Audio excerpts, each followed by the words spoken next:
Another important piece of the relationship recipe is self-revelation, which means you want to share things about yourself in your emails. Because if people know nothing about you and how who you are translates into your products, then they can't build a relationship with you or your brand. So through your emails, I encourage you to share some things about yourself.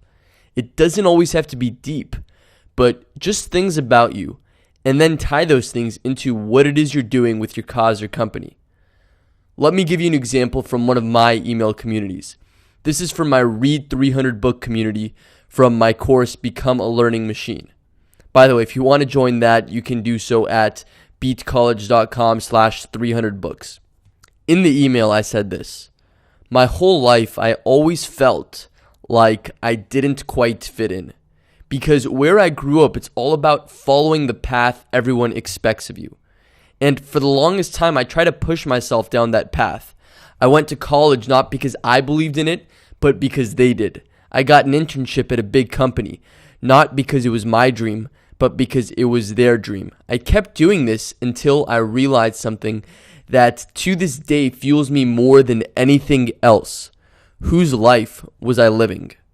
And then I went on to tie that to what the email community is about. But it doesn't always have to be that deep. You could talk about how you were skiing last weekend and had this big realization. Or start an email about what a fun time you had watching the Super Bowl, and now you're so excited so you wanted to do something great for your email community. Or maybe you just got married and you want to share that in the email. It just matters that from time to time you share things about you, and more importantly, that you share your personality. Because people will stick around and keep opening your emails, not just for what you offer them, but because of who you are.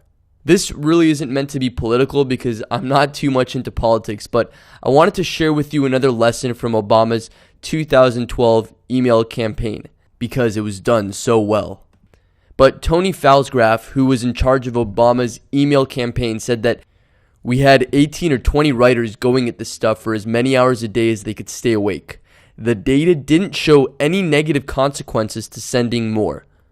Now, obviously, too many emails can get a little annoying, but I'd say the reason people didn't unsubscribe and kept opening the emails is they connected with them. This breaks the traditional model of what we're taught, but I encourage you to share some of yourself and your personality through your emails because it will help you build deeper relationships with your email community.